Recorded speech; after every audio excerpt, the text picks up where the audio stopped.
My experience on extreme weather, there have been many extreme weathers in my life.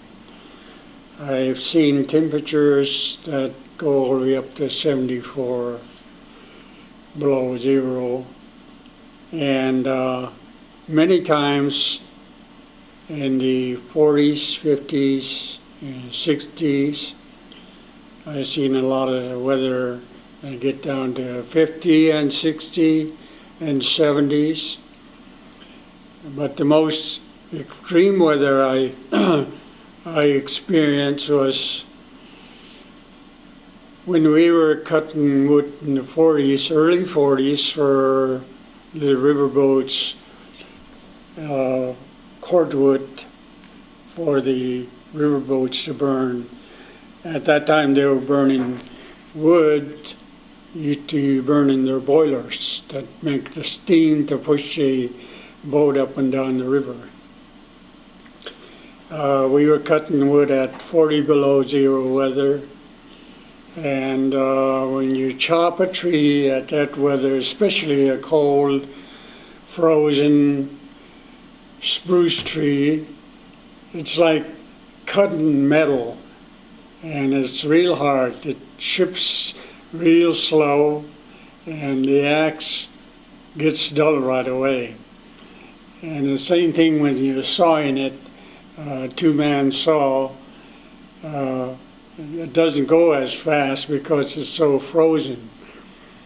And when you knock the tree down with all the limbs, this is maybe 2 foot in diameter spruce tree.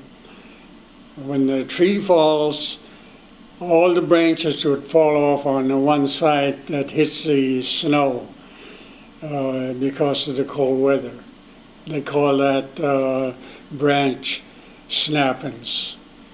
And also at that same time, when you're working in the forest cutting spruce wood, you also hear a lot of crackle in the woods. That means the cold extreme temperatures, the barks on the trees crackle, make that noise. So it's kind of a scientific work also there.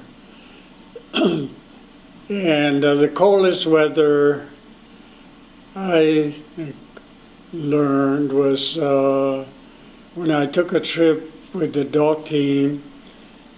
I left when it was 40 below, and when I returned that evening it was 64 below. Even the dogs were really cold, but they didn't want to stop. And that was my experience. And I was so cold, I came into the house. As soon as that hot air hit my body, I just felt like going to sleep, which I did right away.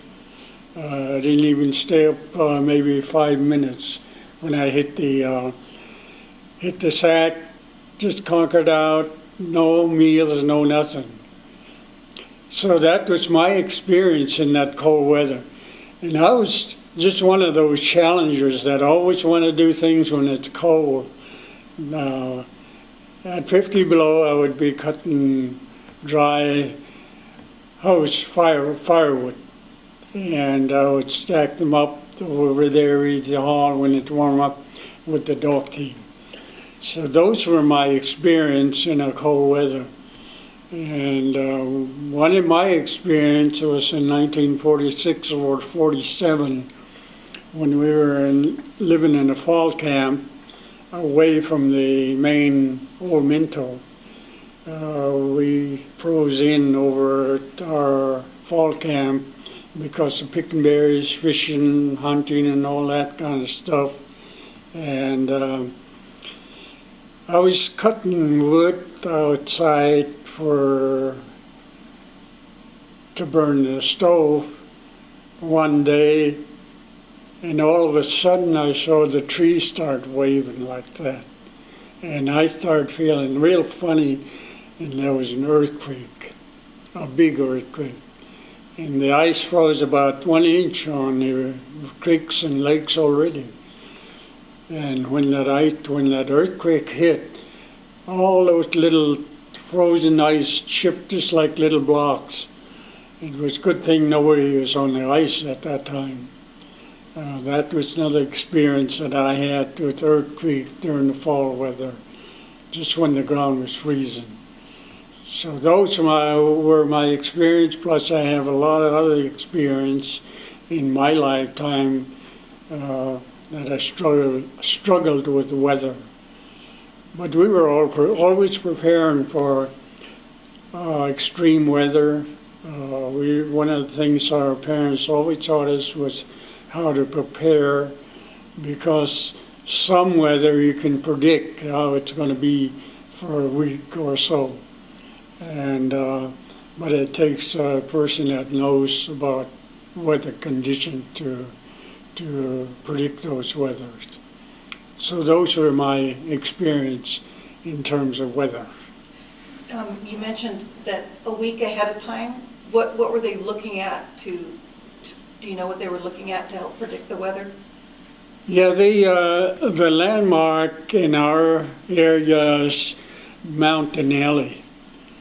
And if you see the mountain on a clear day, and if there's little clouds around the mountain, you know there's going to be little wind.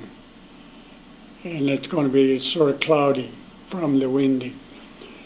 But if you see the mountain that look like it's pink, then you know there's going to be extreme cold weather. And then you see the mountain when it's kind of bluish color, then it's going to be fairly warm. So it was our weather prediction, and we know by that the weather is going to be okay to be out for a week.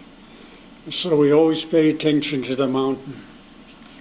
And did your father, your grandfather, show you that? My dad and his elders before him was the one that taught how to read the weather according to looking at the mountain.